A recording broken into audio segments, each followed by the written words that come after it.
Voltamos a apresentar Inclusão e Saúde. Voltamos com o Inclusão e Saúde e hoje para falar sobre a nossa mente humana, a depressão e suas consequências, pessoas que têm ideação suicida. Por que não falar sobre este assunto? Aliás, a orientação hoje do segmento é que a gente converse. Mas tem uma pergunta, o que pode ser dito? Sobre este assunto a gente conversa a partir de agora com o psiquiatra Dr. Antônio Aragão, que vem pela primeira vez ao nosso Inclusão e Saúde. Seja bem-vindo, doutor Antônio. Muito obrigado.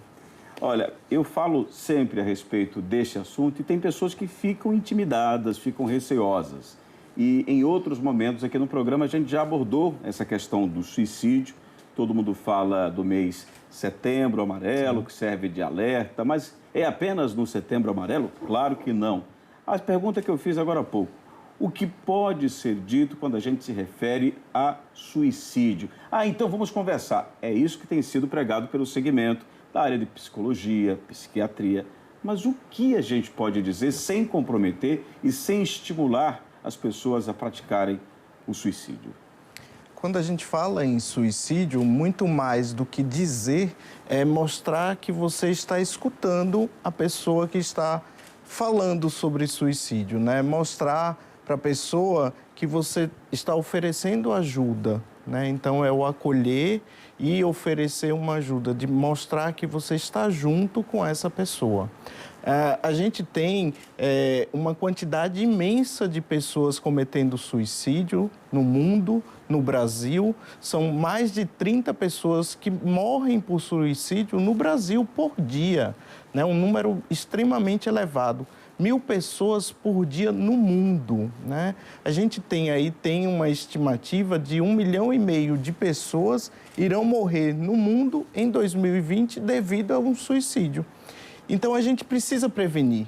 E uma forma de prevenir é trazer informação para as pessoas. Mostrar para as pessoas que existe tratamento da depressão, que existem formas da pessoa ficar bem, de buscar ajuda e de viver uma vida normal. Tá, mas tem um detalhe quando a gente se refere à depressão, é porque existem pessoas que sofrem efetivamente, eu não sou médico, não sou especialista, mas tem pessoas que, pelos sinais que apresentam, pelo que já ouvi aqui em várias entrevistas de profissionais como o senhor, pessoas que acabam se vitimizando ou sublinhando essa vitimização. É preciso separar, né? Olha, a pessoa tem um problema de fato. Outras simulam isso ou, digamos que exageram um pouco nisso e acabam trazendo alguns transtornos. Como é que a gente diferencia? Existem pessoas, né, que talvez é o que você está dizendo, que teriam transtornos de personalidade borderline, né, que elas têm um comportamento, né, de fazer tentativas de suicídio, né? Essa pessoa está sofrendo, ela tem uma doença, né, ela tem uma personalidade instável, uma personalidade que muitas vezes vem com uma característica de um sentimento de vazio, de tristeza, né, e que muitas vezes a pessoa faz essas tentativas de suicídio. Isso daí, ela não quer chamar a atenção. Ela quer dizer para o outro, né, para o familiar, para o amigo, que tem um sofrimento, que ela precisa de ajuda. Como existe muito preconceito em procurar a ajuda com o psicólogo, preconceito de procurar ajuda com o psiquiatra, né, muitas pessoas acabam ali não indo em busca de um profissional. E ainda tem uma questão em relação ao efeito colateral. Muitas vezes o remédio ele vai trazer um efeito colateral, né? Então as pessoas acabam nos primeiros dias tendo um pouco de sono, acabam ganhando peso, né? E isso faz com que muitas pessoas abandonem o tratamento, ao invés de conversar com o médico, né, e dizer, olha, eu estou tendo um sono muito intenso, você pode mudar o meu remédio? E isso vai ser feito. Até porque as pessoas precisam diferenciar, né? O psicólogo, ele faz todo um trabalho de atendimento, através da conversa, através de orientações. Isso. O psiquiatra, óbvio, tem todo esse entendimento também, mas ele é o que prescreve o medicamento, aquele que pode auxiliar nesse trabalho, digamos, conjunto. Aí eu lhe pergunto, quando cada profissional desse adota a medida apropriada para determinados pacientes?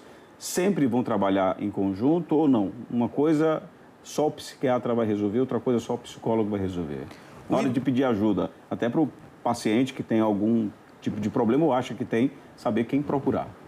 Então, o ideal é procurar ajuda para os dois, né? A gente tem situações que são do psicólogo, né? Então, por exemplo, no relacionamento, aprender a se relacionar, aprender formas, né, de comportamento, mudanças de comportamento, mudanças de pensamento, que são feitas com o psicólogo. No caso do psiquiatra, num primeiro momento, a gente tem que ver, por exemplo, se não existe uma alteração hormonal. Né? Porque o hormônio ele pode estar causando os sintomas de depressão. Né? Então, exames são necessários. E com isso, assim, nem todos os pacientes que vão para o psiquiatra, eles vão utilizar a medicação. O psiquiatra ele vai oferecer, muitas vezes, outras possibilidades de tratamento. Dizer para o paciente que ele deve cuidar do sono e, para isso, ele deve diminuir a quantidade do uso do celular à noite, né? Dizer para ele que tem que diminuir a quantidade de café, né? Que tem que fazer uma dieta, que fazendo a dieta ele emagrece e vai dormir melhor, né? Tem a prática de atividade física. Também, né? Então, tem várias coisas que não é só a medicação. Né?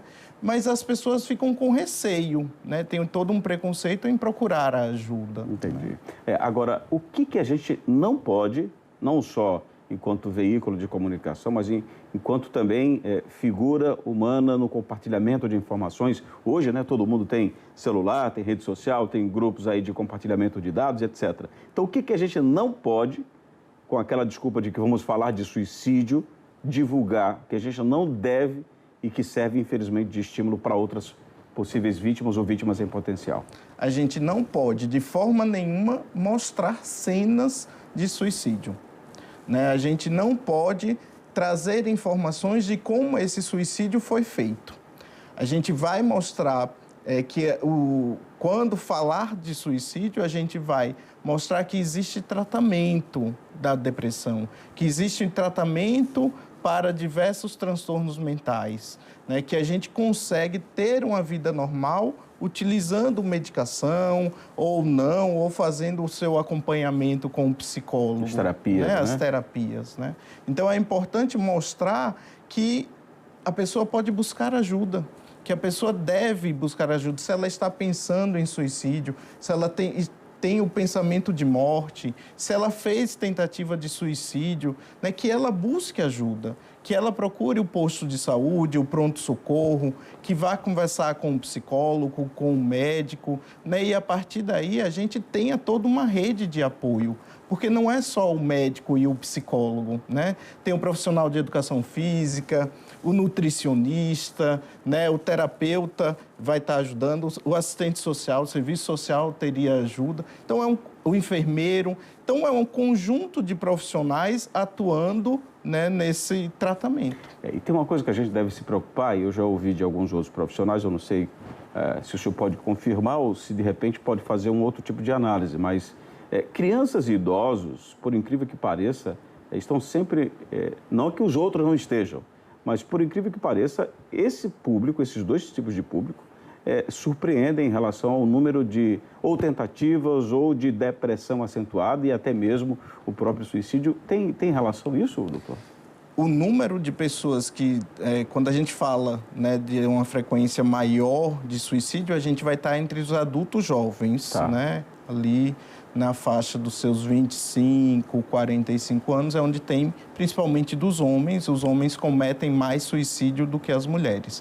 As mulheres, elas sofrem mais de depressão, né, do que os homens, e isso muito por causa de questões hormonais, mas também toda a questão da pressão da sociedade sobre a mulher, né? Mas quando a gente fala em criança, criança deprime? Criança deprime. Crianças estão deprimidas por uma quantidade imensa de fatores, né? Ela pode estar deprimida por uma má alimentação, né? Porque não foi alimentada direito, porque foi abandonada pela família, porque sofreu um abuso sexual e após esse abuso ela acaba cometendo suicídio, né? Então a gente tem uma quantidade elevada de crianças, né, que fazem tentativas de suicídio. E ainda tem muitos programas de celular, né, que aí acabam também provocando isso, né? A gente teve a Baleia Azul, sim, claro, a Momo, né? São situações aí que a criança utiliza o programa, o aplicativo, e acaba ali cometendo suicídio. Eu falei dos idosos, porque eu me lembro que o representante do CVV esteve aqui outra vez e falou que eles recebem muitas ligações de idosos que são abandonados, né, pela família, ou a família sempre sai e o idoso, porque já não tem a mesma mobilidade, fica em casa. Tem muito isso. Idoso são pessoas realmente, é um grupo de risco. Por quê? Porque eles ficam realmente sozinhos a maior parte do tempo, né? Eles já viveram e muitos ali perderam seus companheiros, né? Muitos estão também adoecidos por uma questão clínica. Sim. Então, eles têm sequelas de um AVC, eles têm diabetes e não podem comer o que gostam, eles têm hipertensão, limitações, né? Limitações físicas ou químicas, né? Que aí muitos deles acabam apresentando um quadro de depressão e que por muitas vezes a família diz: isso é coisa de idoso, o idoso fica triste então, mesmo. Fica quietinho no seu canto. Fica quieto no seu canto. E não é verdade, né? O idoso, ele tem que ter uma vida normal, tendo a vida social, circulando, ir para os encontros de família, se alimentando bem, tendo saúde. Isso é uma velhice normal, né? Aquele idoso que está na cama, deitado, que não tem prazer, que não gosta de conversar, que não frequenta as atividades sociais, se isola, esse idoso, ele está adoecido, está pedindo ajuda. Quero agradecer muito aqui a presença do Dr. Antônio Aragão, psiquiatra, né, que contribuiu tanto com o nosso Inclusão em Saúde de hoje. Mais uma vez, seja bem-vindo e espero que o senhor volte logo ao nosso programa. Será uma honra. Muito obrigado. O nosso Inclusão em Saúde de hoje fica por aqui, agradecendo a você pela interação, pela sua audiência. Até a próxima edição, se Deus quiser. Você assistiu Inclusão e Saúde, uma realização APAE de Aracaju.